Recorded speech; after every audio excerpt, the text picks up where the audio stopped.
You're listening to the Decidedly podcast with Sanger Smith and Shawn Smith. Our mission is to help business owners like you defeat bad decision-making so you can improve your health, wealth, and relationships.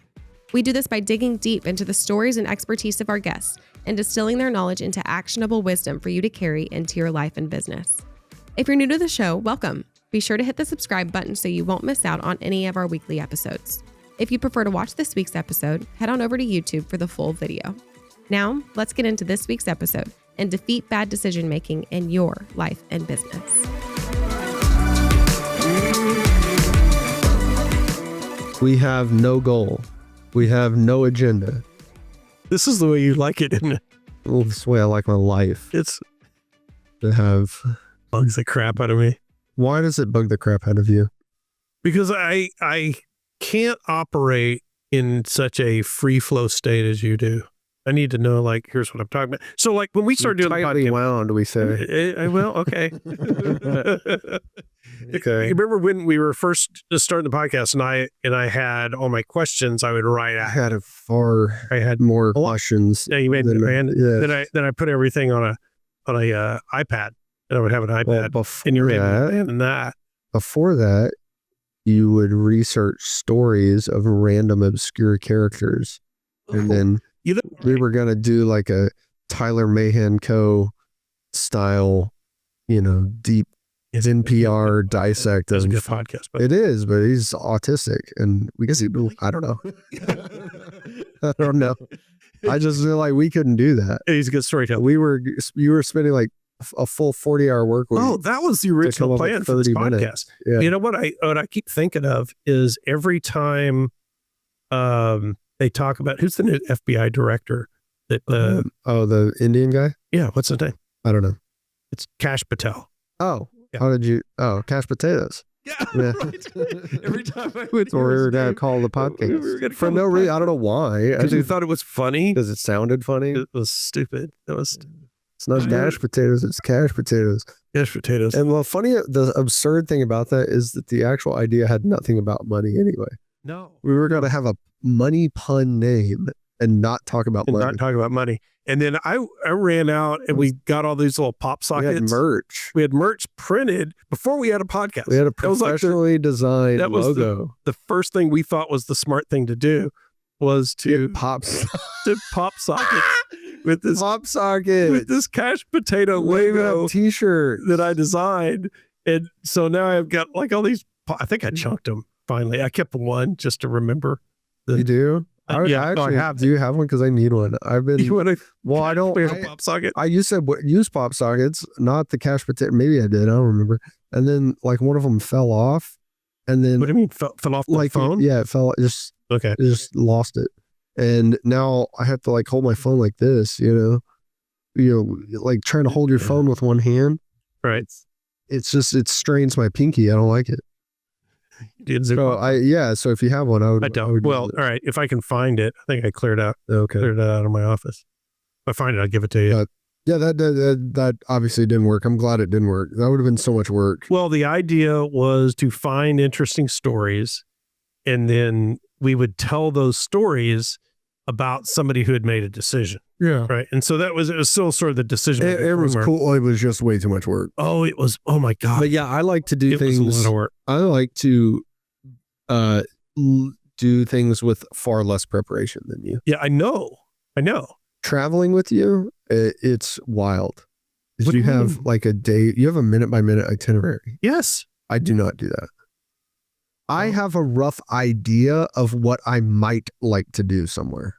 Well, That's what I do. do you have somebody you travel with who asks you all the time what time things are and where you're going and when things happen? No. I do. Oh, well, I can see why you did that then.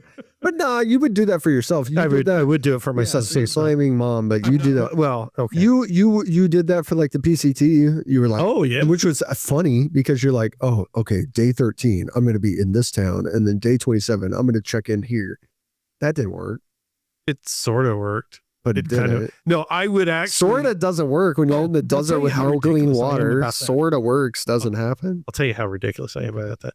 So I'm hiking on PCT, and the idea that nearly 99 people out of 100 that I would meet, they were like, I'll just stop where I stop. And, if I see a town, I'll more free-spirited than me. Oh, my gosh. Oh, yeah, which is hard to do. Yeah. Right. All right. So just these free spirits, they're just floating through life. Yeah. Right. And I would look at it and say, all right, if this is where I'm camping, how many miles is it realistic for me to go today or that day? Yeah. Based on elevation change and terrain. Okay. Yeah. And then I would go and I'd pull up a satellite. I kid you not. I'd pull up a satellite image of the trail. Okay. And I would find a place that looked like it would accommodate a tent on the trail. Pick a tent site. Yes. Virtually. That seems like cheating. Why? Why is that cheating? It seems like you can't use that type of modern technology on a backpacking trip. Well, you don't know what you're going to. That's part of it. That's part of the for me, it's not. I wanted to know, like, if I'm going to go, all right, if I can find a tent site that's 15 miles up there, I'm going to take it if the next one is not for another 10 miles. That would ruin it for me. Oh, it made it. I want the adventure of like not knowing what's going to happen. Why? That's fun. You remember when we went to Enchanted Rock on that like church trip years ago? Yeah. So we get there like a day before all the other kids. And we were just walking around on Enchanted Rock and we find this cave.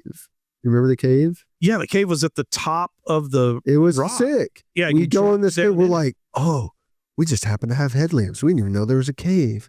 We drop down and we're like spelunking. It was awesome. And we're like, dude, what? Does anyone even know that this cave exists? Like, obviously they do, but we felt like we were Lewis and Clark. And then, you remember what happened afterwards? No. Okay, so we go through our whole cave and the whole thing, we're like, are we going to get stuck? Is there any way out? Whatever.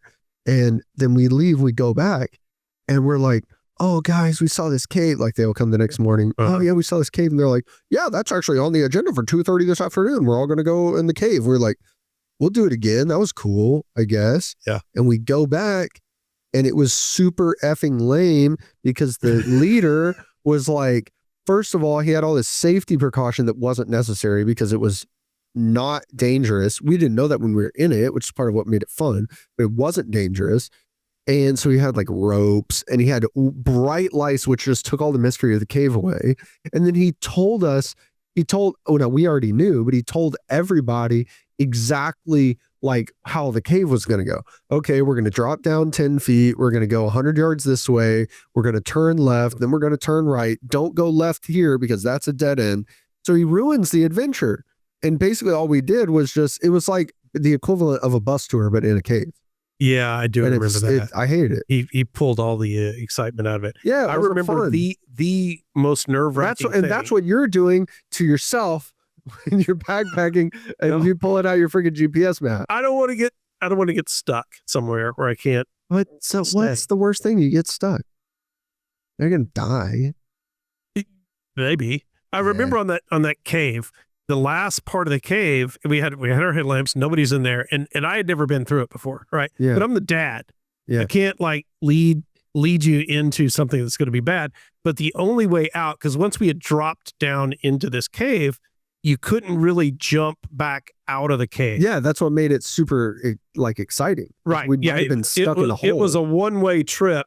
Yeah. To get down. Like you drop down in, and there's no way to get back out because we didn't have ropes. And so the way out, as we learned, there was like this narrow passageway. Yeah. It was kind of just big enough to shimmy through. Yeah. And I didn't know if that was the way out or not. Yeah. I was kind of hoping, and then I kind of look in there and I see some light. I'm like, all right, well, maybe this has got to be the way out because there's no other way. But that was a little nerve-wracking. And what a wonderful memory that we still have. Those kids who got the excitement ruined, they don't even remember they went in that cave. No. 20 years ago. See, I gave you this excitement. I get credit because you didn't over prepare. If you had prepared too much, it would have been stupid. Well, that's what I'm saying. So, all right, here's where prepare less. That's my message. I looked on satellite one time and I found. So I was there. I'd spent 14 hours hiking one day.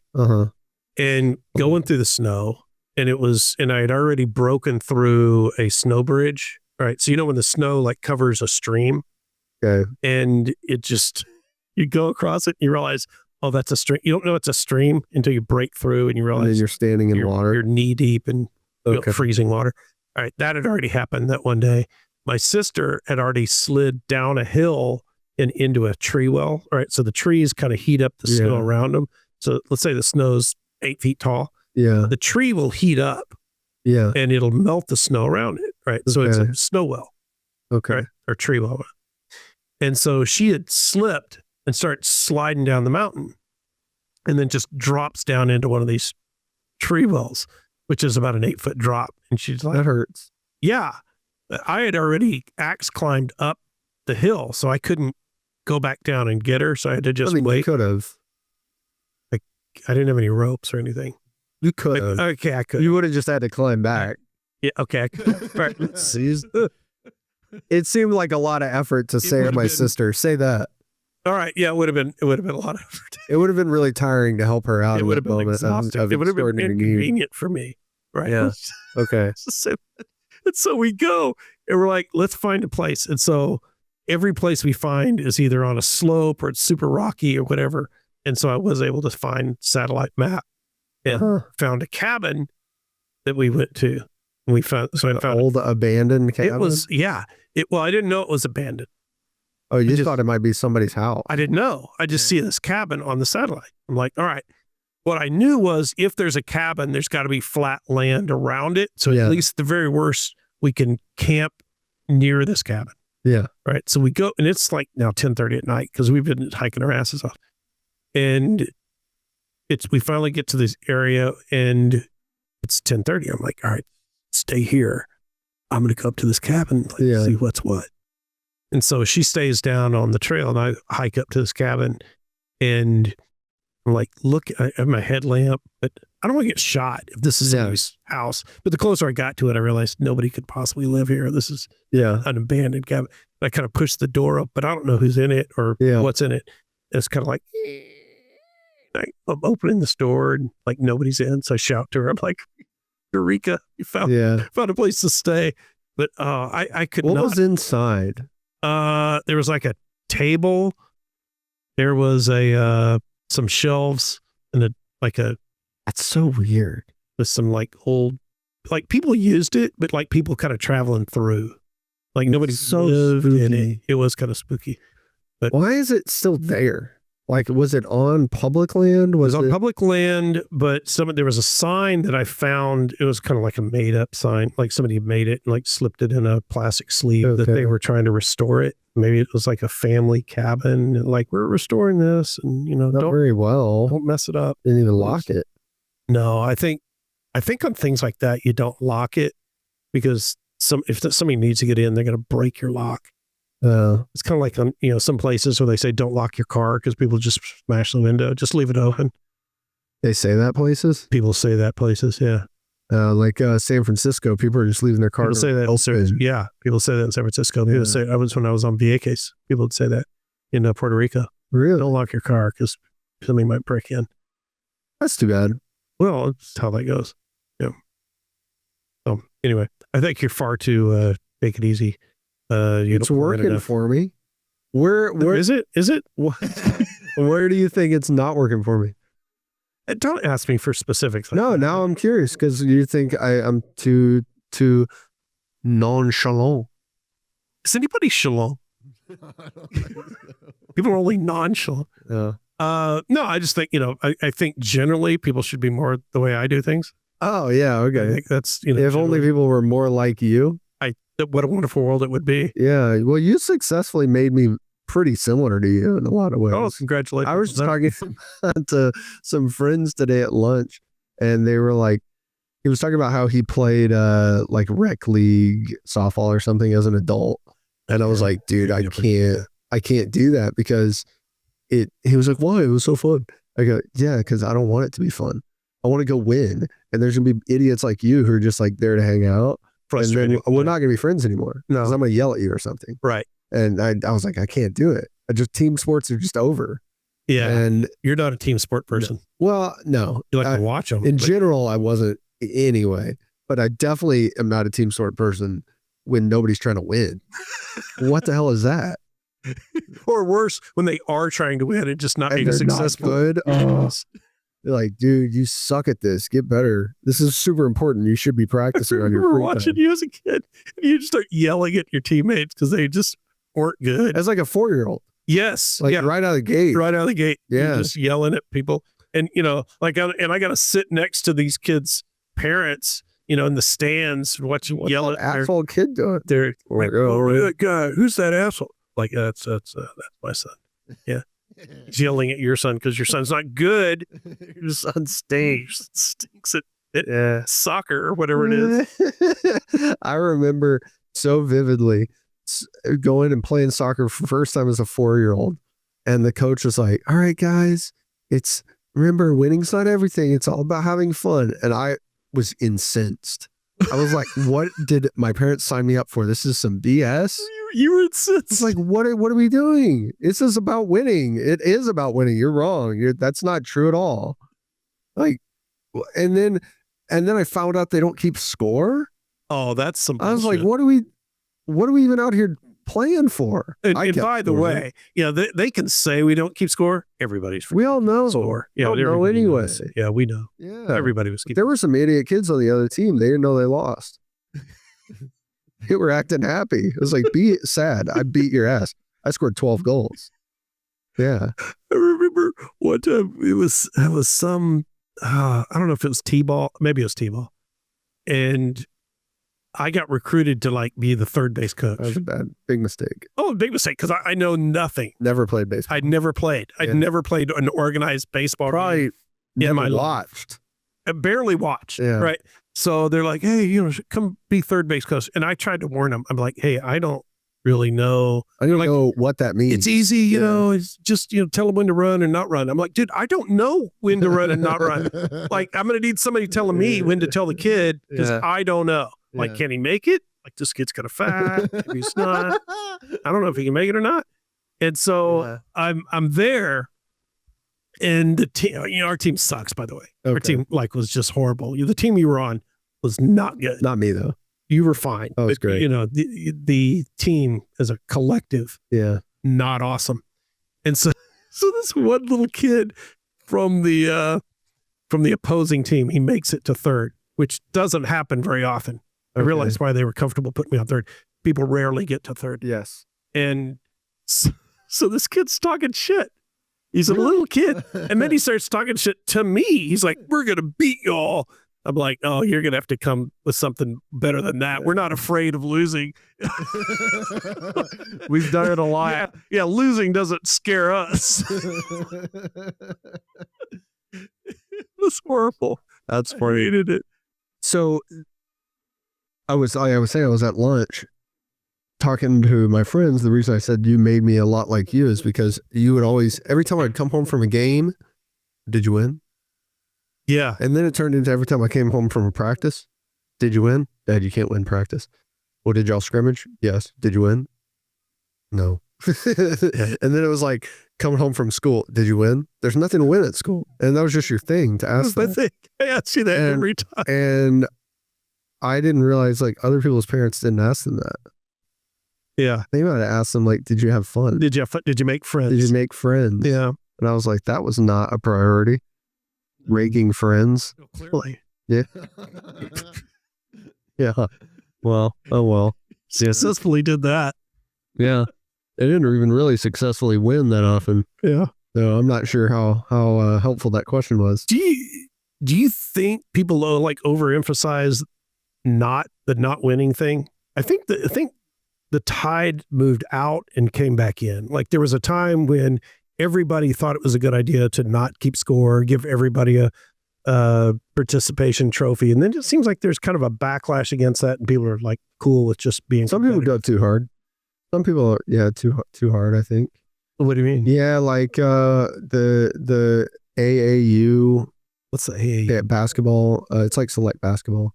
We never go do too any of that hard. select stuff for you. The select club sports, I think is, it's definitely swung a little too far. Yeah. Kids are getting put in like pro camps when they're like 8.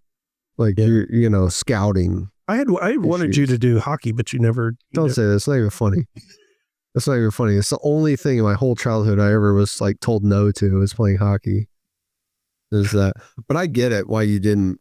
Because nobody for 100 miles played hockey. Yeah, you would have had to drive me. It wasn't that far, but like Frisco. Yeah. And might as well be 100. Now I know Megan and I were talking. We're like, now that we have a son, like, man, we're not doing. I would never do that. I don't even want him to play the free like community league sports. Like if he wants to play baseball, I'm going to be so sad. Why? Baseball sucks. What do you mean? It's so boring. It's so boring. Always had a bad attitude about baseball. Baseball's not a good sport. It's good that it's less popular now. Like if I was born in 1894 and I had to grow up when baseball was the only sport, oh man. I would have got like way too into trains or something. I would have like rejected sports. Baseball is stupid. It's not good. And people act like it is and they're like, it's America's pastime. It's not. Football is now. Get over it. We don't like baseball anymore. We don't care. Who won the World Series last year? I don't even know. Exactly. Baseball we need to let the Dominican Republic just have it. Let it be their thing. Let it be them in Puerto Rico. And it can be some like obscure thing that only a few weird island countries play. Okay. I'd rather us get into cricket. Rugby. No. Cricket.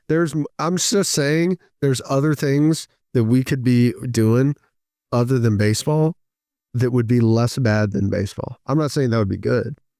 I'm saying baseball is really boring. Isn't there some beauty about just going to the ballpark and having it be a slow game where you just like chill out, have a beer? Nope. You can talk, you can have a conversation because the game's not that important and it takes 4 hours or however long it takes. Yeah, and they're ruining that too. What do you mean? there's only 2 reasons to go to a baseball game.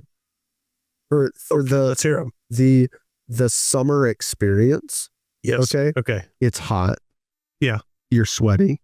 You can smell hot dogs and beer everywhere. Yeah. Okay. Well, now the freaking Texas Rangers play indoors. Yeah. So I can't even get that. I don't like that. You can't even smell the freshly cut grass. Right? It's a different thing. It's air conditioned. What's that? Yeah. Right? If you're gonna put me in an air conditioned room, I expect to be thoroughly entertained. You're making me comfortable, make me all the way comfortable. Okay? Okay. When I'm outside and it's hot and sticky and I'm grimy, I'm willing to tolerate some nonsense. It's kind of like the rodeo. You know what's actually fun to watch? Like a county rodeo. You know what's not fun to watch? The Fort Worth Rodeo at Dickies Arena. Oh, I'll say it. Yeah. You're not supposed to say that. It's not fun to watch. It was fun at Will Rogers. It was small arena with the dust where you just like come out and like your allergies really get to. Yeah. You just like can't That's why it was cool, is because it sucked. Yeah. And it was like built 1920 or something. Yeah. Oldest indoor rodeo. Everything's shitty. Yeah. It was, exactly. It was cool. great. It was cool. Now it sucks. Yeah. It's too nice. It's too nice. If it's going to be nice, make it all the way nice. AT&T Stadium, they're doing it. It's all the way nice. Yeah. It's all the way nice. But don't you know what I don't want to watch at AT&T Stadium? Like a monster truck rally. Wait, why? A monster truck rally, I want to also be dirty.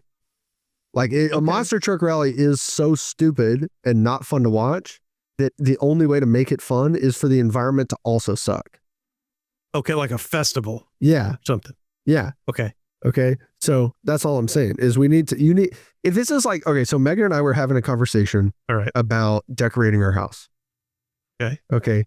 And we have some very nice art that we picked out we spent, like real money on it, some art like that. We have art that family members have made. Original people art. We know, original art. And those family members are legitimate artists, right? So I have sentimental, original pieces of art. Uh-huh. And then she ordered something or was thinking about ordering it, whatever. And it was like a Hobby Lobby like dresser, right? Okay. And I go, I hate this. don't buy this. He was like, what are you talking about? Like, it's not ugly. And I go, that's the problem. She goes, wait a second. You used to have in this house when you lived with your 2 adult male roommates, you had, instead of a dresser, you had a plastic shelf that y'all found on the side of the road that cost like $5. Right. Right. That looked like it belonged in a storage closet. That's true. Okay. And I said, exactly. And that was better. She goes, no way you can tell me that was better. That's not prettier than this. I said, it's better because it's ugly. Okay. Everything needs to be either beautiful or tacky. Okay. What's worse than tacky is middle of the road. All right. Pick a lane is what you're saying. Pick a lane. Be tacky. Monster truck, outdoors, county show, hard steel benches that you're sitting on. Yeah. Only 2 options at the concession stand. Okay. Mosquitoes. That's fun. Yeah. Or a Cowboys game at AT&T Stadium. But don't give me... All right. You know, don't give me middle... This may surprise you. I'm tending to agree with you. It doesn't happen very often, but I'm going to go ahead and give you this one.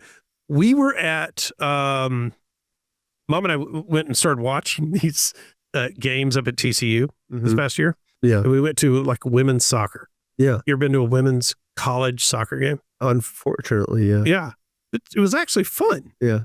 And it was fun because of the reason you're talking about. Because there was less than a city bus full of people there. Yeah. Like there was nobody there. Exactly. And you're sitting on these metal benches. The production value is low. The zero production value. Yes. Like I don't even think that like no cheerleaders. Maybe they had cheerleaders, but they were like ones you'd never seen before. The announcer is like a substitute teacher at the middle school. Some kid, yeah. You know, and no production. Right. But it was, we're like, this is actually kind of fun. It's fun because it's tacky. Yes. If they tried to like make it boost the atmosphere, make it like a professional environment. My expectations would go, and I'd be disappointed. You'd be like, I don't like it. I wasn't disappointed because there was like hardly any production value to it. And it made it awesome. We went to you were talking about festivals. So I went to a festival this past week in Florida. The Songwriter Festival. The Songwriter Festival, which I can highly recommend. Yeah. The 30A Songwriter Festival that happens every January. They had Melissa Etheridge up on the main stage. Okay. It's some name I recognize, but I don't know. All right. So she was popular back in like the I think that's when she was having her hits. It's like the early 90s. Okay. She draws a very lesbian crowd. And you observed this? It was observable. Okay. Like, yeah. And you say, you can't categorize like that. You don't know what a lesbian looks like. Yes, you do. Yeah, you do. And by the way, so do they. There was a look going on with like everybody, and they can't dance. Like they love to dance. Okay. But could not. Okay. And I would say half of them were toasted. Okay. Just when I say there were, this woman, so Melissa Etheridge was popular in the early 90s. Good music. Yeah. But that means that her fans 50 years old are in their 60s. Okay. And when I tell you that there were drunk lesbians doing somersaults in the grass at this festival, more than one. See, not just cool. the one, not just that one woman. There's lots. That's cool. Yeah, it was. At first, you go, "Oh, look at this woman," and then you go, "Oh, there's another. There's a whole group." Somersaulting lesbians. Somersaulting lesbians. They were, which is going to be the name of my next band. I'm doing that. They were.